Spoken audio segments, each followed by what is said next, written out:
2027 Hyundai Tucson zamonaviy SUV segmentida yangi bosqichni boshlab beradigan avtomobillardan biri sifatida katta qiziqish uyg'otmoqda.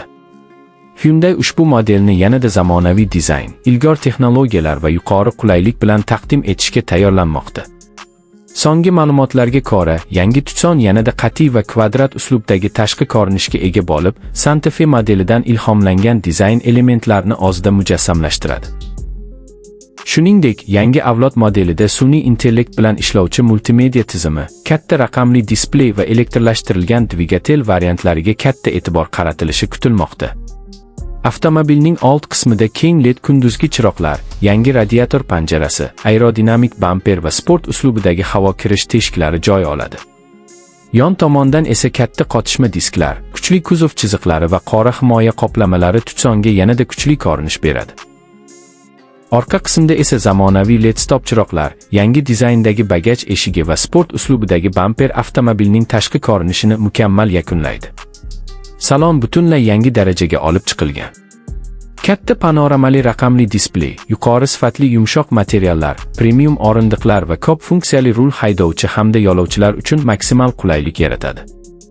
Yangi avlod infotainment tizimi tezkor ishlaydi. Apple CarPlay va Android Auto simsiz ulanishini qo'llab-quvvatlaydi. Bundan tashqari, AI yordamchisi, ovozli boshqaruv, navigatsiya, simsiz telefon quvvatlash va ko'plab USB-Type portlari avtomobilning texnologik darajasini yanada oshiradi. 2027 Hyundai Tucson dvigatel qatorida benzin, gibrid va plug-in hibrid variantlari bo'lishi kutilmoqda. Gibrid tizim yanada kuchli va iqtisodiy ishlashi, elektr rejimida uzoqroq masofa bosib o'tishi bilan ajralib turadi. Ba'zi manbalarda yuqori quvvatli sport versiyasi ham ishlab chiqilishi mumkinligi aytilmoqda. Avtomatik uzatma va intelligent all-wheel drive tizimi har qanday yo'l sharoitida ishonchli harakatlanishni ta'minlaydi. Xavfsizlik borasida ham Hyundai eng so'nggi texnologiyalarni taqdim etadi. Adaptiv kruz nazorati, avtomatik favqulodda tormozlash, yo'lakni ushlab turish yordamchisi, kor nuqtani kuzatish tizimi, 360 darajali kamera, old va orqa park sensorlari, haydovchi charchoqlarini aniqlash tizimi hamda ko'plab havo yostiqchalari ushbu suvni oilaviy foydalanish uchun yanada xavfsiz qiladi. Komfort imkoniyatlari ham juda boy.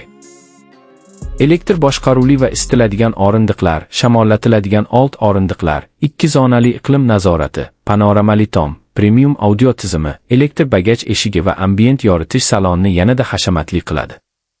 Keng bagaj hajmi va buklanadigan orqa o'rindiqlar uzoq safarlar uchun katta qulaylik yaratadi. Yoqilg'i tejamkorligi ham yangi modelning asosiy ustunliklaridan biri bo'lishi kutilmoqda. Gibrid versiyalar ekologik talablarga mos ravishda ishlab chiqilib, kamroq yoqilg'i sarfi va past toj chiqindilarni ta'minlaydi. Bu esa avtomobilni nafaqat qulay, balki iqtisodiy tanlovga ham aylantiradi. 2027 Hyundai Tucson O'zbekiston bozori uchun ham qiziqarli modellardan biri bo'lishi mumkin. Zamonaviy dizayn, ilg'or texnologiyalar, yuqori xavfsizlik, kuchli dvigatellar va premium qulayliklarni birlashtirgan ushbu SUV oilalar hamda zamonaviy avtomobil ixlosmandlari uchun ajoyib tanlov bo'lishi kutilmoqda. Agar siz yangi avlod Hyundai Tucson haqida eng so'nggi ma'lumotlar, dizayn, texnologiyalar va ehtimoliy narxlar bilan tanishmoqchi bo'lsangiz, ushbu videoni albatta oxirigacha tomosha qiling. U sizga 2027 Hyundai Tucson haqidagi barcha muhim yangiliklarni sodda va batafsil tarzda taqdim etadi.